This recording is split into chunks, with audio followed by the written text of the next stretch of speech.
எடப்பாடி பழனிசாமி டெல்லியில் அமித்ஷாவிடம் காட்டிய அந்த லிஸ்ட் 170 தொகுதிகளில் இறங்குவது யாரெல்லாம்? தமிழக சட்டமன்ற தேர்தல் நெருங்கிக் கொண்டிருக்கிறது. இந்த நிலையில் ஆளும் கட்சியின் வியூகங்களுக்கு போட்டியாக பிரதான எதிர்க்கட்சியான அதிமுக தனது கூட்டணி கணக்குகளை தீவிரப்படுத்தி வருகிறது. இதன் முக்கிய நிகழ்வாக அதிமுக பொதுச் செயலாளர் எடப்பாடி பழனிசாமி டெல்லி சென்று அங்கு மத்திய உள்துறை அமைச்சர் அமித்ஷாவை சந்தித்து பேசும் நிகழ்வு தமிழக அரசியலில் பெரும் திருப்பத்தை ஏற்படுத்தும் என்று எதிர்பார்க்கப்படுகிறது. வரப்போகும் சட்டமன்ற தேர்தலை பொறுத்தவரை ஒருபுறம் திமுகவை வீழ்த்துவதில் குறியாக இருந்தாலும் அதிமுக தனது மேல் ஆதிக்கத்தை தக்க வைத்துக் கொள்வதில் மிக உறுதியாக இருக்கிறது. மொத்தமுள்ள 234 தொகுதிகளில் சுமார் 170 இடங்களில் அதிமுக நேரடியாக களம் காண வேண்டும் என்பது எடப்பாடி பழனிசாமியின் பிரதான திட்டமாக உள்ளது. எஞ்சிய இடங்களை மட்டுமே பாஜக, பாமக மற்றும் அமமுக போன்ற தோழமை கட்சிகளுக்கு பிரித்து வழங்க அவர் முடிவெடுத்துள்ளதாகவும் தெரிகிறது. குறிப்பாக பாஜக தரப்பில் 30 தொகுதிகளும், பாமக தரப்பில் 17 தொகுதிகளும் எதிர்பார்க்கப்படும் நிலையில் இந்த இடப்பங்கீடு தொடர்பான இழுபறிகளை தீர்க்கவே இந்த டெல்லி பயணம் திட்டமிடப்பட்டுள்ளது. தொகுதி பங்கீட்டை தாண்டி சின்னம் தொடர்பான விவகாரமும் தற்போதைய கூட்டணியில் பெரும் புகைச்சலை ஏற்படுத்த துவங்கிவிட்டது.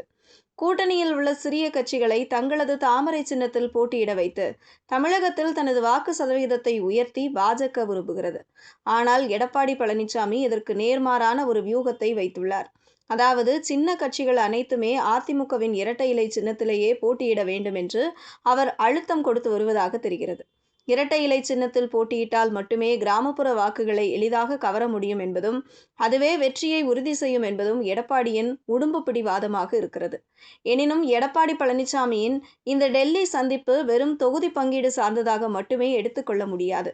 இது அதிமுகவின் தனித்துவத்தை தக்க வைப்பதற்கான ஒரு போராட்டமாகவும் பார்க்கப்படுகிறது. கடந்த கால தேர்தல்களில் இழந்த செல்வாக்கை மீட்டெடுக்க அதிக இடங்களில் போட்டியிடுவது அதிமுகவிற்கு உடனடி அவசியமாகிறது. அதே சமயம் தமிழகத்தில் கால் ஊன்ற துடிக்கும் பாஜக தனது நிபந்தனைகளில் எவ்வளவு தூரம் இறங்கி வரும் என்பதை பொறுத்தே இந்த கூட்டணியின் பலம் அமையும். அதேபோல சிறிய கட்சிகள் எந்த சின்னத்தை தேர்ந்தெடுக்கின்றன என்பதுதான் வரும் தேர்தலில் கூட்டணி கட்சிகளின் உண்மையான பலத்தை நிர்ணயிக்கும் காரணியாக இருக்கக்கூடும். இன்று நடைபெறவுள்ள அமித்ஷாவுடனான சந்திப்பின் முடிவில் பல வாரங்களாக நிலவி வரும் முரண்பாடுகளுக்கு ஒரு முற்றுப்புள்ளி வைக்கப்படும் என்றும் எதிர்பார்க்கப்படுகிறது.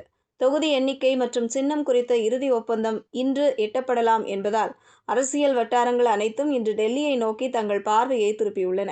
இந்த சந்திப்பின் முடிவுகள் வரவிருக்கும் சட்டமன்ற தேர்தலில் அதிமுக பாஜக கூட்டணியின் வெற்றி வாய்ப்புகளை தீர்மானிக்கும் மிக முக்கிய அம்சமாக அமையும் என்று கணிக்கப்படுகிறது. அதனால்தான் டெல்லியில் இருந்து நல்ல செய்தி வருமா என்று ரத்தத்தின் ரத்தங்கள் ஆர்வத்துடன் காத்து கொண்டிருக்கிறார்களா?